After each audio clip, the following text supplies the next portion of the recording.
আমরা এই মুহূর্তে রয়েছি মুর্শিদাবাদ জেলার অন্তর্গত বেলডাঙ্গা থানা সরুলিয়া ভাংলাপাড়া যে পুকুর, সেই পুকুরে আপনারা হয়তো অনেকেই জানেন গতকাল যে দুটো বাচ্চা ছেলে, একজনের 7 বছর বয়স এবং একজনের 8 বছর বয়স, তারা দুইজন এই পুকুরে, এই যে পুকুর দেখতে পাচ্ছেন, এই পুকুরেই যে কালকে স্নান করতে এসেছিল এবং তলিয়ে যায়। এই যে দেখতে পাচ্ছেন যে পুকুরের যে মিডিল পোর্শনটা দেখানোর চেষ্টা করছি আমরা। এই যে দেখতে পাচ্ছেন যে পুকুরের মিডিল পোর্শনে ওখান থেকে তাদের দুইজনের মৃতদেহ উদ্ধার হয়।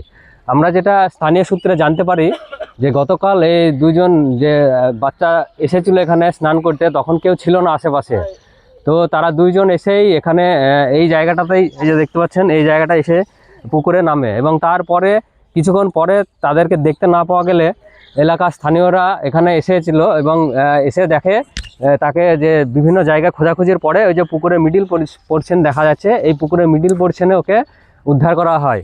কিন্তু ঘটনাস্থলেই দুইজনই মারা যায় এবং তাদেরকে তাড়াতাড়ি তড়িঘড়ি স্থানীয় যে বেলডাঙ্গা ব্লক প্রাথমিক স্বাস্থ্যকেন্দ্র রয়েছে সেখানে নিয়ে গেলে কর্তব্য চিকিৎসা মৃত বলে ঘোষণা করেন। এখন আমরা এই স্থানীয়দের সঙ্গে কিছু কথা বলে নিই। কি ঘটনা হয়েছিল কালকে? কালকে মানে দুটো বাচ্চা ছেলে এখানে এসে প্যান্ট ফ্যান ছেড়ে সাইকেল ফাইকেল রেখে গা ধুতে নেমেছিল। দিয়ে তারপর দুটো বাচ্চা ছেলেতে দেখে দিয়ে ওদের বাড়িতে বলা কওয়া করে যে বাচ্চা দুটো নেমেছে ঘাটে গা ধুতে, তারা উঠেনি।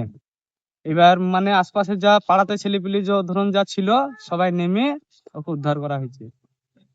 এবার আমরা সব হসপিটাল নিয়ে গেলাম, মানে আগেই মারা গেছিল, ঘাটেই মারা গেছিল। তারপর হসপিটাল নিয়ে যেয়ে কোনো ব্যবস্থা হলো না। কখন ঘটেছিল ঘটনাটা? এটা মোটামুটি 1টা থেকে 1:30টার মধ্যে। দিয়ে আপনারা যখন শুনলেন, আপনি কি ছিলেন ওই সময় না, যখন? আমরা সেকতে বসছিলাম, আমরা বসে বসে ফোন করছিলাম। একটা হ্যাঁ। লোক আমাকে বললো একটু পানি লাইতে, পানি আনতে গিয়েছি, দেখছি ঘাটের আশপাশে সব লোক। তখন আমরা নামলাম, আরো ছেলে পেলে ছিল, নামলাম, আমাদের একটা ভাই পড়ছে তারাও নামলো। নেমে তখন খুঁজতে খুঁজতে তখন পাওয়া গেল ঘাটের মধ্যে, মিডিল ঘাটে। দুইজন একসঙ্গে ছিল? হ্যাঁ, দুজন একসঙ্গে ছিল। একজনকে তোলা মাত্র সঙ্গে সঙ্গে তাকে হসপিটাল নিয়ে চলে যাওয়া হয়েছে। তারপরে পরে আরেকজনকে তোলা হয়েছে, ওকেও নিয়ে যাওয়া হয়েছিল হসপিটাল। ওদের বয়স কিরকম হবে? বয়স অনুমান হয়তো একটা 8 বছর হবে আর একটা 9 বছর প্লাস এরকম হবে। আর যখন এরা মানে স্নান করতে এসেছিল তখন কেউ কি ছিল আশেপাশে? না, আশেপাশে কেউ ছিল না, একদম ফাঁকা ছিল পুরো পুকুরটা? ফাঁকা ছিল। আর এমনিতে এই পুকুরটাতে মানুষজন আগেকার মতন আর সেরকম গোসল করে না, মানে নোংরা হয়ে আছে তো সেই জন্য কেউ নামে না। এবার ওরা আনকা ছেলে, ও ছেলে হরেকনগর স্কুলে পড়েও বলে। একটা ছেলে ছিল মনে সঙ্গে দাঁতপুর বাড়ি, মানে ওদের নিজেদের আত্মীয়র বিদে বেড়াইতে এসছে, ওকে সঙ্গে করে নিয়ে এসছে, ও মারা গেছে একসঙ্গে দুজনে। এটা কি পুকুরটা কি খুব মানে গভীর আছে, খাদ খুব? না, গভীরে বর্ষার সময় একটু চারিদিকে পানি হয়ে গেলে একটু গভীর হয়ে যায়, আর যখন বর্ষা কমে যায় তখন গভীরটা থাকে না। এখন মোটামুটি 15 ফুট হয়তো গভীর হবে। এখানে কি মানে প্রতি বছর এরকম ঘটনা ঘটে না এবার না, হলো? প্রতি বছর ঘটে না। এর থেকে মোটামুটি 5 বছর আগে একটা ওই ঘোষের একটা ছেলে, হিন্দুদের একটা ছেলে, হোলির সময় একটা মারা গেছিল। ওকেও নিয়ে গেছিলাম হসপিটাল উদ্ধার করে, ও মারা গেছিল এখানে। আর তার আগে অনেকদিন আগে একটা মারা গেলে, মোটামুটি এখানে 4 থেকে 5 জনের ডুবি মারা হলো। সব বাচ্চা ছেলে?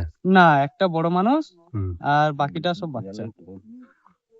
মানে আপনারা তাহলে শোনা মাত্র আপনারা এসেছেন, হ্যাঁ, হ্যাঁ, শোনা এসে মাত্র এসেছি।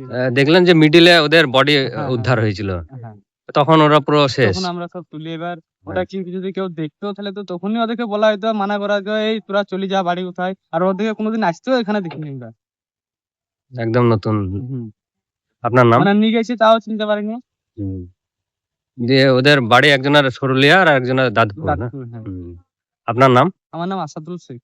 এখানকারই বাসিন্দা? আমাদের এখানেই বাড়ি।